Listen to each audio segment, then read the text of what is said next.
This is Grandpa Barry with another almost heartwarming story. Today's story, The Maid and the Diamond. The Maid and the Diamond.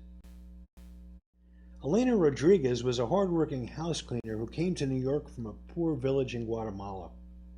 Among the people she worked for was a wealthy Manhattan socialite, Victoria Rockefeller Mellon DuPont. 3 times a week, Elena would ride the subway from her studio apartment in Queens, then take 2 buses to reach the spacious Upper East Side penthouse owned by Mrs. DuPont. She would scrub the floors, clean the bathrooms, make the beds, and do all the tasks necessary to keep the villa spotless. Mrs. DuPont maintained a valuable collection of jewelry. One day, she noticed that one of her most exquisite, most expensive diamond rings was missing. She looked all over the house, but she couldn't find it. The next time Elena came for her regular cleaning shift, Mrs. DuPont told Elena to keep an eye out for the ring.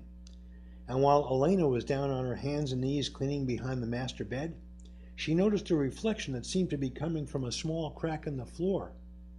It was the ring. For just a moment, Elena allowed herself to dream about what she would do if she sold the ring. She could finally visit her family in Guatemala. Maybe she could move into a nicer apartment. Maybe she could finally afford to go to the doctor to check out that pesky growth on her neck. But, as poor as she was, Elena was no thief.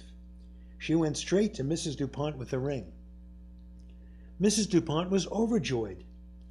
Then she said she had a surprise for Elena. "Because of your honesty, I'm going to give you $100,000 as a reward," said Mrs. DuPont. Elena started to cry. Then Mrs. DuPont said, "Don't cry. I was only kidding.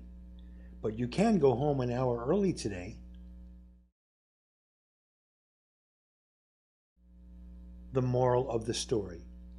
It's good to be honest, but it's also good to remember, finders keepers.